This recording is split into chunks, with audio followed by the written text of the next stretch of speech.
contarles que, como les he dicho, he presentado la solicitud para una entrevista con el capitán o doctor Vladimiro Montesinos Torres. Él ha accedido a darme la entrevista y ya me contestaron los señores del INPE. Yo le envié una carta al señor Yaque y me han respondido el día de hoy, ¿no es cierto?, en referencia a las dos cartas que les hemos enviado, y básicamente me dicen, ¿no?, me dirijo usted con especial encargo del señor Javier Yaque Moya, presidente del INPE y presidente del Comité Técnico del Centro de Reclusión de Máxima Seguridad de la Base Naval del Callao. O sea, él es el presidente del Comité Técnico. En atención a los documentos A y B en referencia, a través de los cuales solicita se le conceda permiso para entrevistar al interno Vladimiro Montesinos Torres, quien se encuentra recluido en el CEREC. Al respecto, con relación al pedido formulado, se le comunica que el mismo ha sido incorporado en agenda para ser evaluado durante la próxima sesión del Comité Técnico del CEREC. Lo firma el señor Fernando Moisés Negrón Muñoz.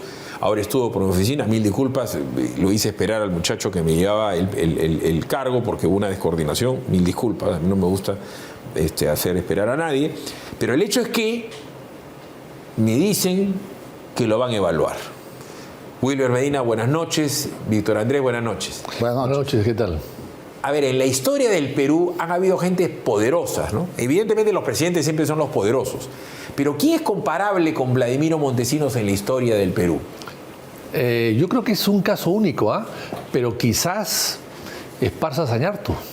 ¿Sí? Sí, lo que pasa es que Esparza Sañartu murió en su casa, en Chosica, y vivía en una pequeña propiedad rural. Década, ¿y quién era el presidente, por favor? Porque no. Odría. Correcto. Odría. Pero en el caso de Esparza, que estuvo siempre en la clandestinidad, bueno, no en la clandestinidad, digamos en la nocturnidad, ¿no? Vivía un poco detrás de todo, pero al final salió y fue ministro. Ajá. Fue ministro. Y acabó Odría, y bueno, y se fue con Odría y se retiró de la vida pública. Nadie lo persiguió, vivió tranquilamente dándole maíz a las gallinas ahí en su Pero a este señor, pero a Esparza Sañartu no le encontraron millones de millones. No. Y tenía una personalidad. Sí, murió relativamente pobre con los recursos que tenía. Vivió muy sencillamente en una casa pasando Chosica, pasando Ricardo Palma, pero nada, murió años después y hizo una vida muy tranquila, ¿no? Pero ahora, la gente cuando yo digo este tipo de cosas lo toma mal, ¿no? Pero la personalidad de Montesinos, y yo he leído muchos libros de Montesinos, una personalidad pues fascinante. O sea, Montesinos era cero prepotencia, súper educado, muy tranquilo. Tuvo un perfil bajo hasta que comenzó a aparecer un par de veces y tenía maniqueísmos, como en una entrevista, ¿te acuerdas que se viste igual que Fujimori? La corbata. Saludaba a los generales con mucha amabilidad y él era el jefe de los generales. Pero ya al final... Pero al final, no sé si se acuerdan que se le encuentra una casa que era un búnker, que tenía sótanos, que tenía conexiones. En la de Arica, ¿no? En la casa de Playa Arica. Tenía una amante muy guapa que se llamaba Jackie Beltrán. Y se le encuentran ya entre... La segunda Jackie, había otra Jackie antes. Pero Tocho está muy enterado. sabe la historia. Que trabajaba en Corpac, no digo su apellido para no... Correcto, pero a lo que voy yo es que se le encuentran cosas alucinantes, ¿no? La piscina. Una piscina encubierta, era algo así como Goldfinger, ¿no? Relojes de oro y las camisas. Zapatos de piedra de cocodrilo. Piedra de cocodrilo. Era una mezcla pues de Ferdinand Marcos con un agente 007 y era un tipo realmente para escribir un libro. Las camisas de seda. Las camisas de seda que solo tenía Augusto Ferrando, ¿no? O sea, era una locura. Un Mercedes que no tenía ni el presidente de Estados Unidos blindado. Entonces, todos ese tipo de cosas que eran, vamos a decir, seguramente frívolas, te hablaba de una personalidad narcisista y este tipo ha sido el hombre que en muchísimas cosas arregló el Perú y en otras la desarregló. Ahora que estamos viviendo, Vitocho, una etapa de que las instituciones no valen nada, o sea, este tipo hizo cosas notables para el Perú y después las destrozó. O sea, este tipo cuando dejó el aparato del Estado no quedaba títere con cabeza, no quedaba Congreso, no quedaba Poder Judicial, Tribunal de Garantías Constitucionales, no quedaba nada. El tipo fue alucinante. Fue más o menos como el efecto de Odebrecht.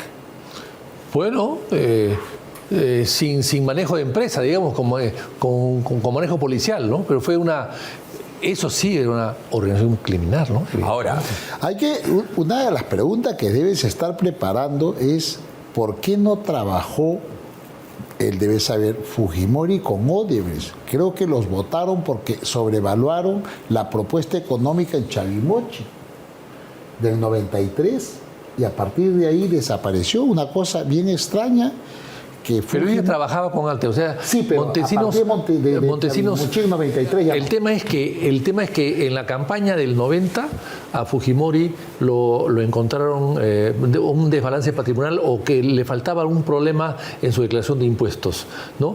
Pampa eso Bonita. cuando emerge, claro. Sí, Claro, el tema de Pampa Bonita. De Pampa Entonces, Bonita. en la campaña, entre primera y segunda vuelta, entonces pidió ayuda a Fujimori para que alguien le arregle las cuentas y le pidió ayuda, parecería que a García. García era Cucharita Díaz, era el jefe de inteligencia. Cucharita Díaz se presentó donde él y le dejó a Montesinos para que lo ayude a arreglar estos ¿pero asuntos. tú sabes cómo le arregló? El que le presenta a Montesinos, y yo hablo con él, un día me tomé un café pues en Saga de San Isidro con el señor Loaiza. Montesinos Loaiza, claro. era un tipo tan El hábil. sociólogo, creo. Sí, trabajaba también ahí. Claro. Tenía dos problemas, ¿ya? Tenía un problema, Fujimori, de esta Pampa Bonita, de un desbalance patrimonial que era un caso que estaba en el Poder Judicial, y una señora que decía que parecía que había un acoso o algo parecido. Entonces va y le presentan los documentos, Fujimori lo conoce a Montesinos. Fujimori, estamos hablando de un tipo de una inteligencia única, debe haber sido largamente el presidente más inteligente de la historia del Perú, un tipo matemático puro y tal, que no se le movía un pelo, era un témpano de hielo. Lo mira Montesinos y Montesinos lo mira y le dice: yo se lo puedo solucionar. Y Fujimori, que todo lo numerizaba, le dice: ¿en cuánto tiempo? Y Montesinos le dice: 48 horas. Fujimori lo mira: correcto, proceda.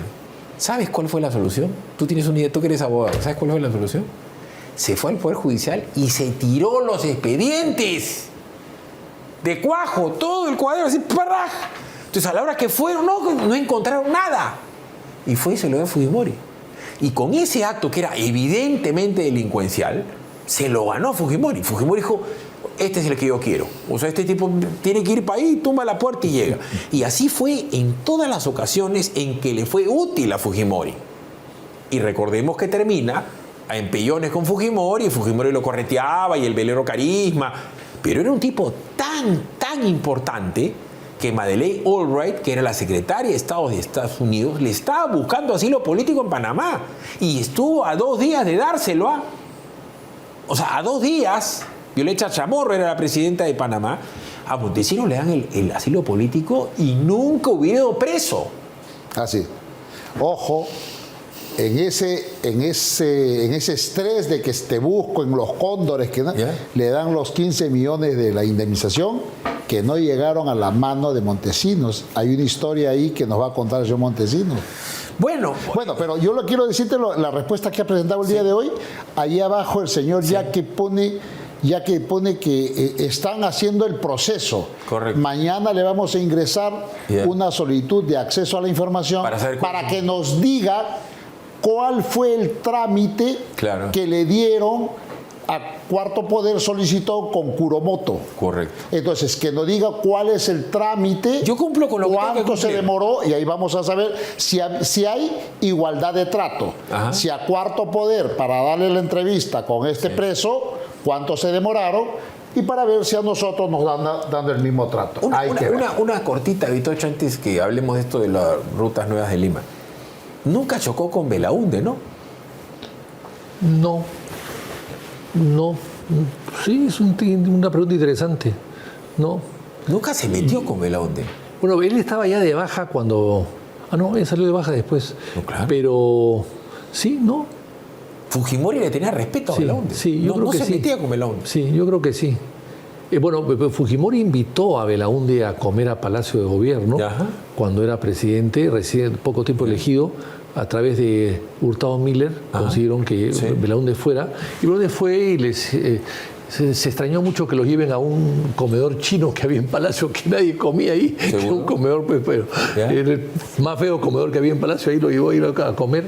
Y comieron mucho, pero ahí Belaúnde le explicó una serie de proyectos del Perú, ¿no? Sí, un poco le dio una clase sobre el Perú y lo que había que hacer. Pero nada, fue la única reunión que tuvieron y nunca más se vieron, ¿no? Veamos la nota del día de hoy para poner en contexto, habida cuenta que tú casi eres un rutólogo, ¿no? Y tú has hecho tu chat, tienes tus cositas. Todo esto no es peaje, sino es pillaje, ¿no? Sí, pillaje. Pillaje. Sí. Y bueno, Wilber es especialista en Derecho Constitucional. Entonces vamos a ver el tema, que yo no termino de entender, porque este es un juzgado civil, el que ha hablado de acá, de una medida innovativa, y estos señores están pidiendo la nulidad. Acá estoy leyendo en la página, ¿sabe Dios qué? Mil disculpas porque lo he leído hace minutos. Dice, nulidad del contrato de concesión del proyecto Vía Nueva de Lima. O sea, este caso implica que se destroza estos son más agresivos que Porky, ¿no? Estos destrozan el contrato. Si lo declarasen nulo, lo que es nulo no existe, ¿no es cierto? Pero declararían todo el contrato, es decir, todos los peajes. Esto sería pues una bomba atómica para la gente de Rutas de Lima. Veamos la nota.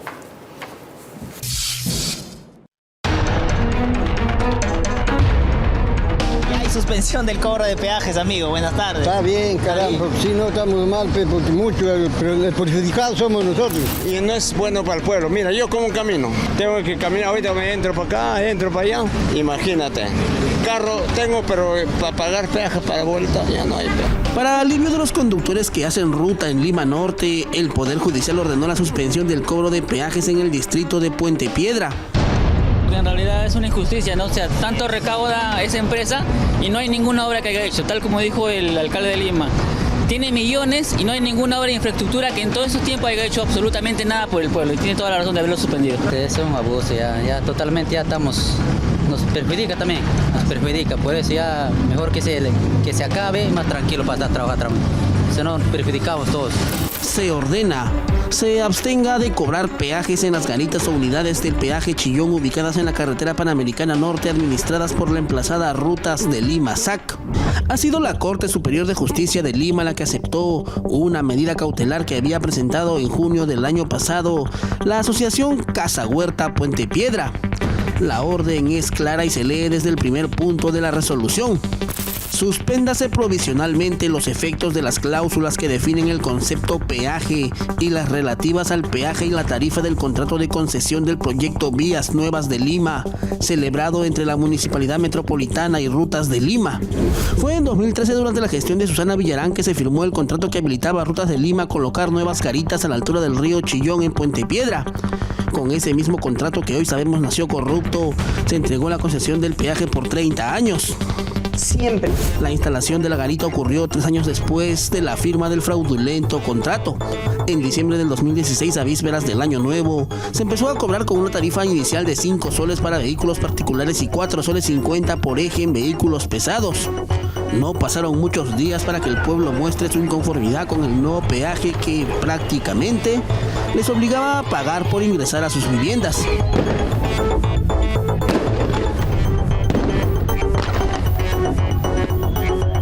El 5 de enero del 2017 ocurrió la primera gran protesta. Al bloqueo de la Panamericana Norte se sumó el incendio premeditado de una de las garitas. El hartazgo de sentirse prisioneros en su propia ciudad era más que evidente. Tenemos nuestros derechos. ¿Dónde están los derechos humanos? No somos delincuentes. Estamos en nuestros derechos protestando no al peaje, porque es un abuso. El municipio, en ese entonces liderado por Luis Castañeda Locio, manifestó estar atado de manos por un contrato corrupto que firmó la gestión Villarán. Solo 2 días después de esa primera protesta, Rutas de Lima restableció el cobro de los peajes, dando pie a que el 12 de enero del 2017 inicie otra protesta que derivó en violencia.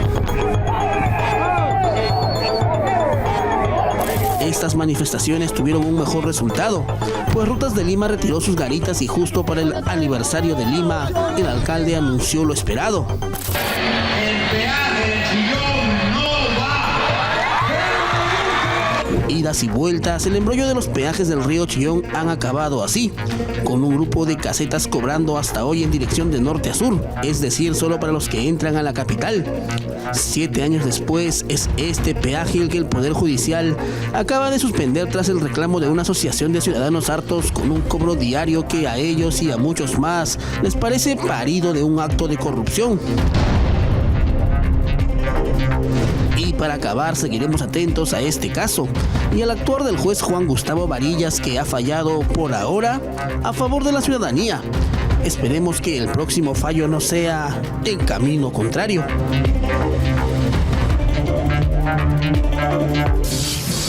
A ver, ¿cuáles son las implicancias jurídicas de esto? Esto recién comienza, entiendo. Sí, esto es una medida cautelar fuera de proceso que ha interpuesto la Asociación Casa Huerta El Paraíso de Puente Piedra contra la Municipalidad de Lima, Rutas de Lima, Guillermo Borges de Queiroz, Raúl Ribeiro Pereira Neto y Brookfield Asset Management. Así es. Entonces, ¿qué cosa es lo que ha dictado el juez? Una medida innovativa. ¿Qué significa una medida innovativa? Ante la inminencia de un daño irreparable, dice el legislador, puede el juez dictar una medida para que reponer las cosas al estado anterior, que justamente es el sustento de la demanda que próximamente se va a plantear. Y como tú has dado cuenta, en la página 9, el juez resume el contenido del petitorio que próximamente va a interponer luego que esto se ejecute. Y dice, la pretensión va a ser poner fin, la nulidad del contrato por fin ilícito, porque ha mediado un acto criminal. Y luego que ese contrato ha vulnerado el orden público, que ciertamente son causales que anulan un contrato. Como has dicho tú, el efecto es bastante mayor y grave, anula todo. Además, una cosa interesante que hay que precisar, que en la última parte el juez ordena inmediatamente que no cobre todo, pero hay un fallo, el fallo número 3, dice, para los efectos de ejecutar la presente medida, libre se exhorto al juez especializado de Puente Piedra. ¿Qué significa esto? Se notifica a Odebrecht, a las partes, y el juez de Lima, especializado en comercial, el doctor Juan Varillas, va a enviarle un documento con todo esto de acá al juez de Puente Piedra, para que el juez de Puente Piedra, que es distrito judicial diferente, reciba y se apersone al lugar y haga ejecutar la medida. Lo que yo veo, Víctor Andrés, es que este es el primero de muchos más, porque van a haber otros más que van a... O sea, ¿tiene sentido común la gente de Rutas de Lima? Ya no se está peleando solamente pues con López Aliaga, es que él ya nomás es un enemigo jodido como tú, pues son peleadores y en fin tienen poder, dinero, influencia. No es una bronca con una persona, ya es una entidad que es la municipalidad, que en el caso del TC está allanando. Pero todos estos señores que deben haber, pues no sé, 20, 30, 40 de estas urbanizaciones y asentamientos humanos. No sé si en la primera parte del bloque, Rafael, te ha dado cuenta. Hay una acción de amparo que ha presentado más o menos 10 asociaciones. Por eso digo. Y se está tramitando en Lima acá el segundo juzgado constitucional. Hay una catarata. ¿Qué cosa crees que tendría que hacer Rutas de Lima? Yo creo que Rutas de Lima, primero, no intentar subir el peaje. Eso es lo primero que... Sí, porque solamente anunciando que iba a subir el peaje... Exacerba ya. Ya explotó todo, ¿no? Y algo que era una olla a presión, algo tapada. Claro. Pero anuncia la subida de peaje, ¡pum!, se destapó. Entonces, yo creo que son muy brutos y muy ambiciosos y muy prepotentes, angurrientos, ¿no? Salvo que lleven a Dina Boluarte que tire caramelos en los peajes, ¿no? Bueno, ¿qué cosa? Que cree que lleven caramelos y cree que con caramelos va a contentar al pueblo, ¿no? Digo esto porque como esto no ha funcionado todavía, dicho sea de paso, Willy, ¿por qué, desde cuánto tienen que dejar de cobrar? ¿Mañana, pasado? ¿Cuánto demora? A ver, si es una empresa responsable, bien, apenas le notifica, porque esto se notifica electrónicamente, debería hacerlo de inmediato. Pero si no cumple, va y por la fuerza pública, eso va a ser el juez de Puente Piedra, que será el lunes o el martes a más tardar. En la historia del Perú, porque tú eres historiador, ¿cuáles han sido los contratos más lesivos para la historia del Perú? El contrato con la Casa Grace, no me digas, porque ahí vino mi familia. Después salió el contrato Dreyfus. No, el contrato Dreyfus, la Casa Grace también. Sí. Ha salido un libro sobre, sobre los Grace en Estados Unidos, donde dice que ganaron $1 millón de la época, Sí, claro. hace más de 150 años. Claro. Sí, es que también fue... bueno, se le entregó toda la deuda, pagaron la deuda externa y se quedaron con un montón de cosas, ¿no? Y los ferrocarriles también, por 66 años, etcétera. En fin, yo creo que esos son los dos más grandes. Pero este es también muy grande, porque Odebrecht, no solamente Ruta de Lima, sino Odebrecht. Hay que recordar que esta autopista, tú debes recordarlo, Philips, y tú también, hemos ido a Ancón nosotros muchas veces sin peaje. ¿Cuándo ponen el peaje en Puente Piedra? Lo ponen en el 2014. O sea, el peaje de Puente Piedra se coloca, el peaje de entrada a la ciudad, se coloca cuando ya estaba firmado el contrato que se firmó el 13 de enero del 13. No se entregó la vía, pero en el interín se coloca el peaje. Ojo, ojo, eso nadie lo ha dicho. Entonces, por exigencia, y el peaje de separador industrial, que es más grotesco que el peaje de Puente Yo Piedra. siempre he pensado, esto de acá es un flujo de caja. Así es. Este contrato, este negocio es un flujo de caja. Y los alcaldes, la municipalidad aceptó ese peaje y colocó el peaje. Correcto. Justamente en un sitio, donde no hay cómo hacer vías alternas. No hay.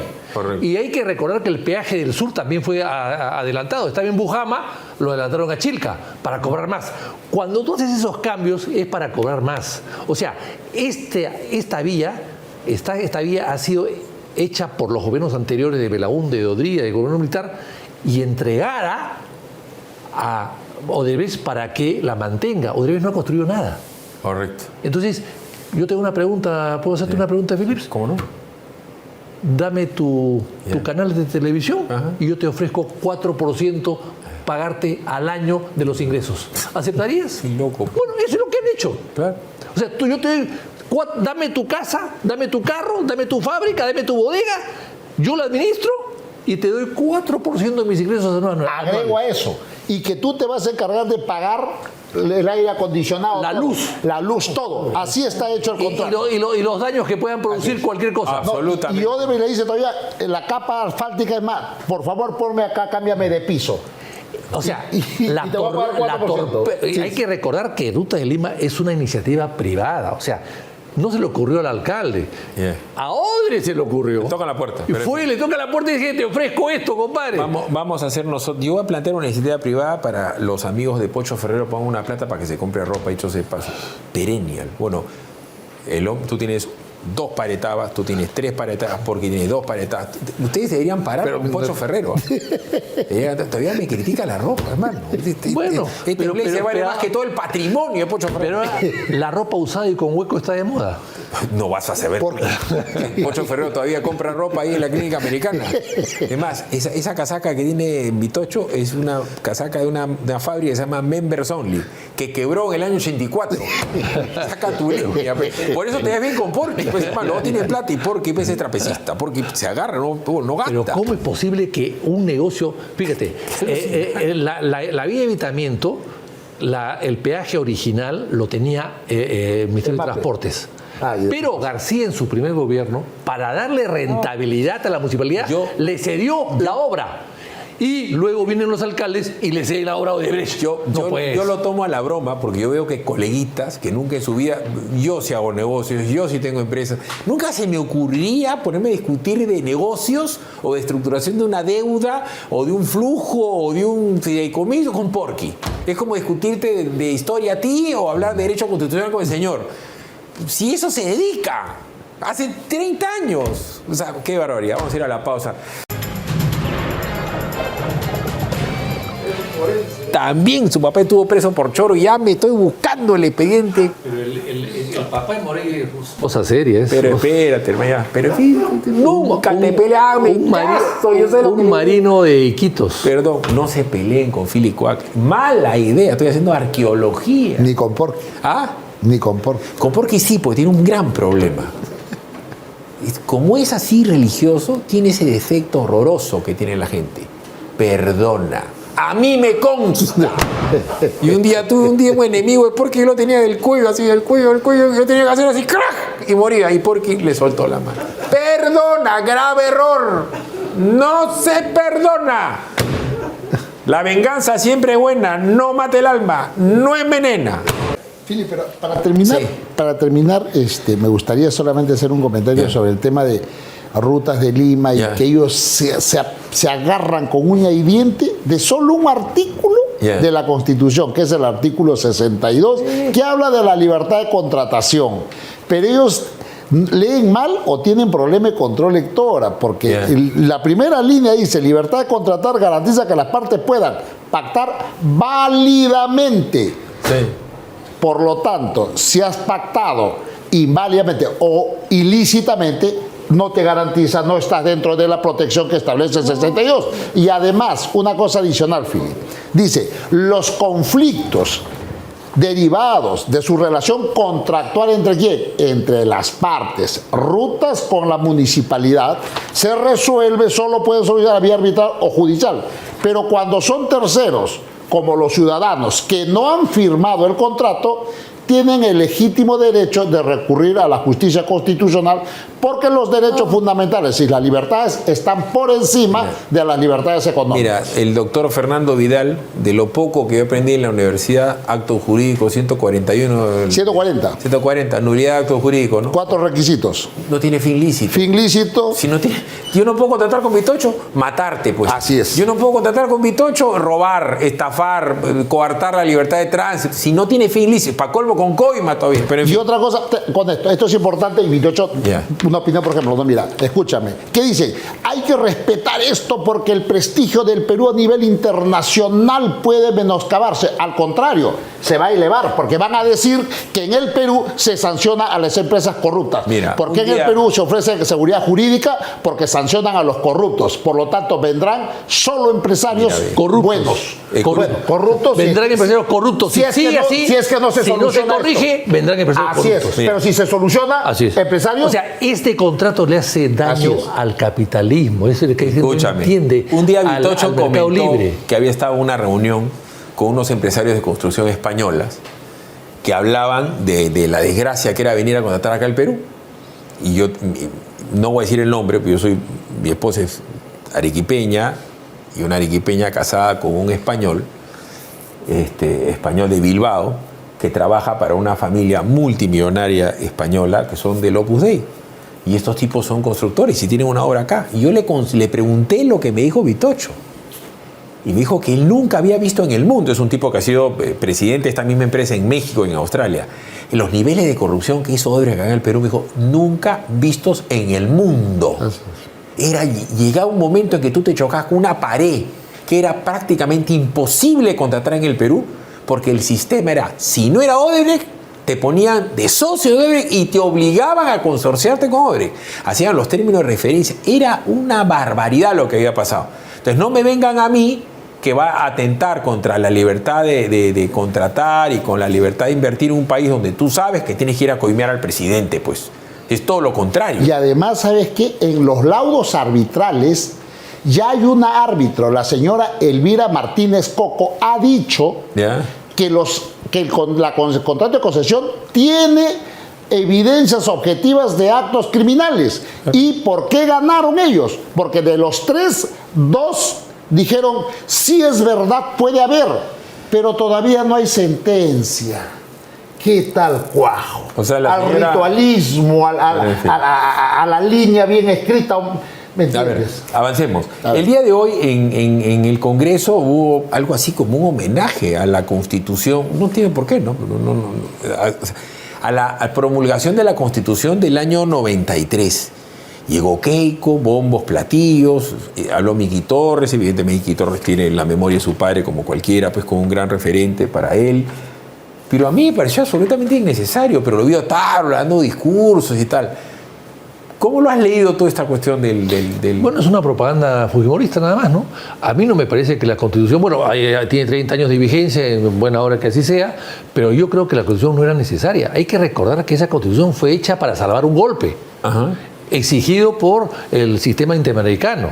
O sea, porque Fujimori no dio un golpe y cerró el Parlamento y dijo, y persiguió al Poder Judicial, etcétera, como lo hemos visto todo, no hizo el golpe pensando en llamar a elecciones para una constituyente. Eso vino después de la negociación. Exigieron a la OEA, en fin, todas esas... el compromiso de Blacker-Miller. Así es, claro, el compromiso de, la ayuda de Pérez de Cuellar, la ayuda de Hernando de Soto, y al final la salida era una constituyente. O sea, no fue necesaria una constitución. Ellos la impusieron para poder salir ellos de la crisis. Bueno, pero los efectos de esa constitución han sido buenos. No, ¿por qué? ¿Por qué buenos? Es decir, hemos tenido crecimiento en el periodo del 48 al 68 durante 20 años con otra constitución que no tenía capítulo económico.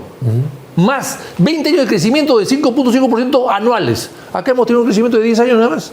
Entonces, ¿cuál es? Y ahora estamos empobrecidos. Y cuando Fujimori deja el poder, hay que recordarlo, el Perú tenía 54% de pobreza, el año 2000, ahorita. Entonces, ¿de qué estamos hablando? Yo creo que, en fin, hay que aceptar la Constitución. Yo lo he jurado cumplirla y la he cumplido, y como todos los peruanos también seguramente quedarán lo mismo, pero de ahí a rendirle homenaje, ¿por qué? Si no tienen ni firma. ¿Quién la firmó? La firma se ha anulado, señor. Se ha anulado. Se ha anulado la firma del señor Fujimori, el señor Yoshiyama. Es una cuestión sin firma. Y algo que no tiene firma, no creo que tenga Chávez mucho valor. Molina me parece que fue el miembro del jurado que, Sí. Claro, ¿te recuerdas, no? Así, Chávez Molina, que Chávez Molina, claro. puneño, que fue puneño. Así es. ¿Tiene vida esta constitución o tarde o temprano la van a cambiar? No, yo creo que ya después de 30 años, evidentemente ha cobrado vida y ha echado raíces. Lo que hay que hacer ahora es algunos cambios que hay que hacer. Hay que recordar que la Constitución la actual es copia de la anterior, reducida. Carlos Torres y Lara lo dijo además, que usó el modelo, la anterior, la redujo, los artículos los achicó, los juntó para que sean menos artículos, pero esos problemas tiene ahora. Por ejemplo, la Constitución anterior decía de que si cerraba el Congreso, había un Senado que manejaba el país. Sí. No, acá, como no hay Senado, es la Constitución permanente. O sea, cambiaron las cosas y los problemas que existen actualmente existen un poco por la mala redacción de la Constitución por crear la bicameralidad. Y por crear la unicameralidad. Vamos a ir a una pausa, ¿les parece? Cortito. Sí. Vámonos a una pausa, regresamos, no se muevan. Sigue hundido, le han rechazado 8 recursos y hay más testigos que dicen que quería cerrar el Congreso, el Parlamento, y si viene en cana 30 y tantos, mira la diferencia, ¿no? Él quiso hacer el golpe como Fujimori, rodeado de puro idiota, de puro incompetente, y Fujimori cuando hace el golpe tenía un tipo brillantísimo como Montesinos. Porque tú dile lo que tú quieras a Montesinos, pero el tipo tiene una capacidad para hacer sus cosas que también es digno de estudio, ¿no? ¿En qué momento alguien con esas capacidades intelectuales y operativas decide el camino del mal? Esa es una de las cosas que le voy a preguntar a Montesinos, ¿no? ¿Cuándo optas por hacer algo malo? ¿De tu lista de preguntas? Estoy recabando información. Para que te des una idea, me he leído una entrevista que le hacen a Gilberto Rodríguez Orejuela, que ha muerto hace poco, ¿no? Y una entrevista muy buena, y un colega colombiano, mejor dicho, ni siquiera un periodista, le pregunta, ¿no? ¿En qué momento usted equivoca el camino? Y el tipo le confiesa. Equivoqué el camino. Yo tenía un dinero limpio, yo era un hombre bueno, mi mamá me educó bien, pero yo me equivoqué. Y ese día que torcí mi camino, torcí a mi hermano, torcí a mi familia y maté mi vida. Y el tipo se ha muerto en la cana, Gilberto. Señores, han sido muy amables, muy buenas noches, muy buenas noches. Ya saben, colecta para el saco de Pocho Ferrero la próxima semana, inscripciones abiertas, en fin, yape, lo que sea. Listo. Muy amable. Chao, chao.